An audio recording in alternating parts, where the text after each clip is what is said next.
ఖమ్మం జిల్లాలో వైఎస్ షర్మిల పర్యటిస్తున్నారు. కూస్మంచ్ మండలం పాలేరు గ్రామంలో ఐకేపీ సెంటర్ను పరిశీలించిన షర్మిల రైతుల సమస్యలను తెలుసుకున్నారు. ఈ సందర్భంగా కేసీఆర్ ప్రభుత్వంపై తీవ్ర విమర్శలు చేశారు.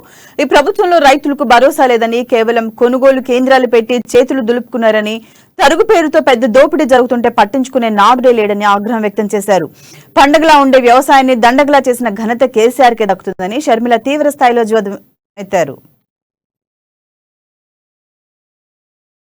రాష్ట్ర వ్యాప్తంగా కేసీఆర్ గారు 7,000 ఐకేపీ సెంటర్లను తెలుస్తామని చెప్పారు. ఇంతవరకు కనీసం 2,200 కూడా తెరవలేదు. వాటిలో కూడా తెరిచిన వాటిలో కూడా కొనుగోలు జరగడం లేదు. ఈ ఐకేపీ సెంటరే ఒక ఉదాహరణ. అంటే 30% కూడా 30% ఐకేపీ సెంటర్లు కూడా ఇంకా తెరవలేదు. మరి రైతులు ఎక్కడికి పోవాలి, ఎక్కడ అమ్ముకోవాలి? ఈ యాసంగిలో 56 లక్షల ఎకరాలలో వరి ధాన్యం నాటారని, రైతులు వరి సాగు చేశారని అంచనా. అలాంటప్పుడు 1,30,00,000 టన్నులు దీని దిగుమతి. అట్లాంటప్పుడు మీరు ఇంతవరకు ఎన్ని లక్షలు కొన్నారు? ఇంతవరకు ఎన్ని లక్షలు కొన్నారని చూస్తే కేవలం 5 లక్షలు మాత్రమే కొన్నారు. 1,30,00,000 దిగుమతి ఎక్కడ?